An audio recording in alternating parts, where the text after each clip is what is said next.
Renz! Hi, Renz! Hello Kamusta? Kamusta? Ano pakiramdam? Nakabalik ka ulit. I'm so happy po and sobrang grateful lang po dahil nabigyan ulit ng chance. Okay, pakinggan natin ang ating Clash panel. Oh, sige. So, ako daw muna kasi pinaprocess pa ni Miss A yung kanta. Okay, para sa lahat, no? Itong dalawang to, mga introvert yung pareho.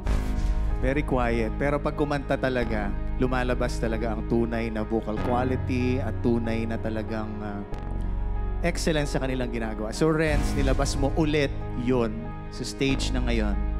And tama ka dun sa PTR mo eh. After nung competition last time, binuhos mo naman sa ibang mga bata ang iyong talento para sila rin matupad ang kanilang mga dreams. Salamat. Thank you po. Okay, Renz. Medyo naging emotional ako ng konti sa kanta mo. Di ba? Napakagaling ng pagkakaawit mo ngayon. Bagay na bagay ka pa rin sa The Clash 2025. Thank you po. Hi, Renz! Hi po. Alam mo, I myself, I am proud of you because you are sharing your knowledge to others. So thank you very much for that. And for your performance today, I loved it because yung boses mo matunog. So thank you so much for that performance, Renz. Thank you po. Salamat po. Thank you po. Thank you, Renz. And thank you, Clash panel. All right, Clash panel. Sino kaya kina Nef at Renz ang aakyat sa top of the Clash? Okay, medyo mahirap to, no? Kasi magaling sila pareho. So it will just be based on today. Ang boto ko tonight, I see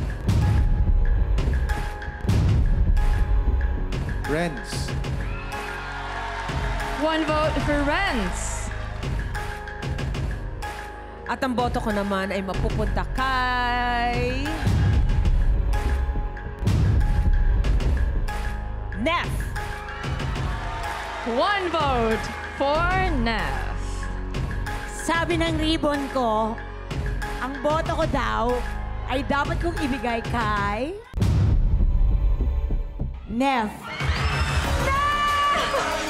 Congratulations! Kunin mo na ang spot mo sa top of the Clash! Masaya ako and thankful na nabigyan ulit ako ng ganitong klaseng chance. Thank you so much, Renz!